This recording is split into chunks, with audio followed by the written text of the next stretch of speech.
Hello, welcome to MeditativeZone.com. I'm Craig Kimbrough, and I'm glad to have you along for this week's glimpse into the Meditative Zone.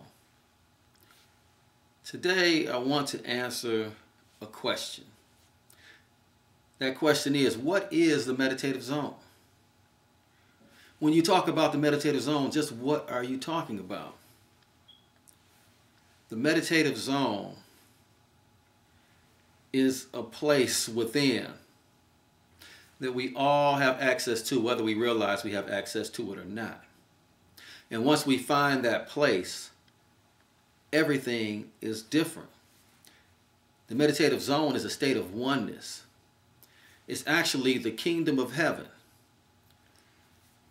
When I think of heaven, I think of being in the presence of God. Being there with God. When you're with God, you are in heaven. And when you are with God, you are in the meditative zone. So, if times that I put questions out to the universe, and then all of a sudden, by some mysterious way, the answer appeared, and it was just in such a way in which I couldn't doubt that it came from God, every time an interesting thing has occurred, all of a sudden it seems like I can't feel my body.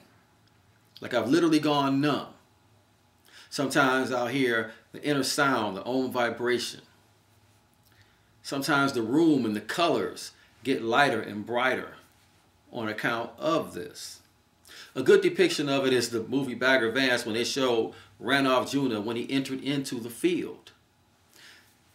Now that place is always accessible. It's always there waiting on us to enter into it.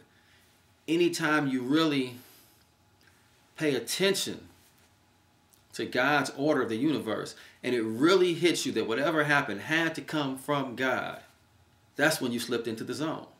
Now, a lot of times I may have needed an answer to a particular question, something going on in my life. I remember the time when I had my bookstore, and I was just looking for more people to come into the store, and I asked God, show me a way for more people to come into the store. I meditated all that day. I took the day off, closed the doors, locked the doors, and meditated all that day. I just wanted to find a way to have more people come into the store. I had ads going out and so forth. It wasn't doing the job. Well, later on that day, I went to my printer's office. And when I got there, as soon as I came into the door, all of a sudden, boom! It was like I was in suspended animation. And the owner of the store looked at me and said, you know what, Craig?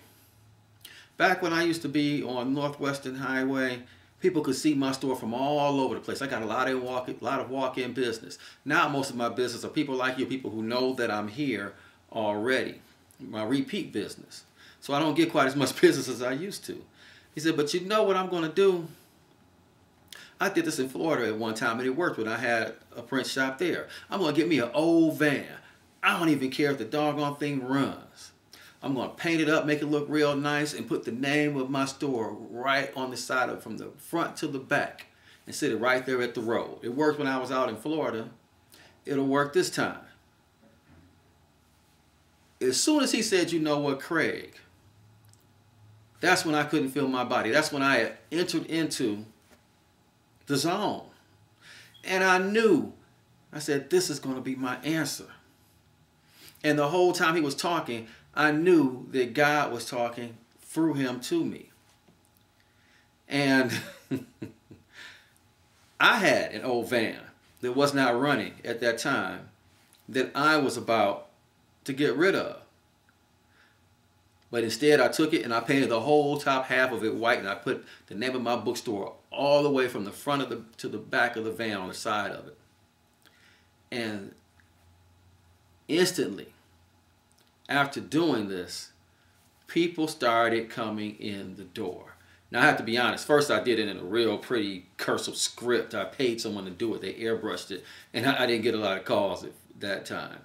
But then I said, no, that was my answer from God. I know it. When it happened, I remember the way I felt. That came from God. So then, that's when I took it and I painted the whole top half white. And I got these black letters go all the way across the truck. And that's in big, huge letters. And from that day on, people kept walking in. They said, you know what? I didn't know you were here. I saw your van parked on Southfield. And I drove into the plaza. But more important than the people coming into the store, more important than that was me entering the zone. Me realizing my oneness. Me knowing that there was no coincidence that this conversation was going on. Even before he said what he was going to say, I knew he was going to say it right at that time. I didn't know exactly what he was going to say, but I knew it was going to be my answer because I was, as they would say in Bagger Vance, I was in the field. That being in the field, accessing the field, and realizing my oneness through the field, that was much more important than any outcome that came on account of being in the field, even though the outcomes were incredible. This is just an example of being in the zone. Now, my meditation all prior to that, that was building me up with ojas, as they would call it, building me up with spirituality, making me more ready to see the field or see the zone and move into it. But this is what life is about. Being able to access this place at any time and move into our oneness. Once again, I have so much more to say, but this right here is just a glimpse of the meditative zone. If you'd like to go deeper into the zone, you can always go back to www.meditativezone.com if you're not on the website right now. Look for the Enlightenment Program, and then you can dive deeper into this whole new way of life, accessing that state of oneness that is deep within us all. I'm Craig Kimbrough with MeditativeZone.com. As always, I've been glad to have you with me, and enjoy the rest of your week.